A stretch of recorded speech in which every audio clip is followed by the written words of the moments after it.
बेंगलोर परिवार रेट शुणिकी मो मथा खराब कोबी गुटा 100 टंका।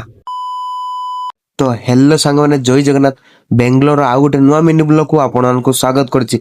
आपण गला वीडियो देखले काली आमे मार्केट जाय नथले तो आज जीवा मार्केट सेथि पई आमे कंपनी जल्दी जल्दी छुट्टी हेगी पळे आइले मार्केट पई कारण परिवा आनिबा।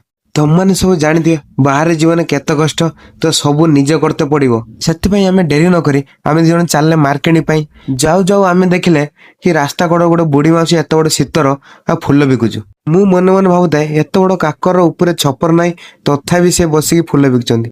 आम एमती कुआकुई आम पहुंचल गोटे अंकल पाखे आलू पियाज नवापाई। फास्ट आम अंकल पचारे आलू किलो कते अच्छी आलू किलो 30 टଙ୍କା पियाज 5 किलो को 100। आम दु जन आलू रेट शुणिकी पियाज 5 किलो नहीं पलि आले। सांग मैंने आपण आड़े आलू किलो केते कमेंट जनइबे। तापर आम फाइनाली परिवा नहीं तो पलि आसले तो परिवा देखी पारे सांग मैंने बहुत प्रकार पड़ी कि रेट फुलकोबी गुटा 50 टଙ୍କା। रेट शुणिकी आपको कहती 90 चाल पलैवा ये गला जदि न नबू खाइबू कौन। तापर आम कम सम नहीं पनीपरिया पलि आइले रूम को। आ सांग मैंने वीडियो जदि भल लगे लाइक तो करेंगे। आपण मैंने कौट कौट सब देखुं मो वीडियो कमेंट रे जनइबे। रही जय जगन्नाथ।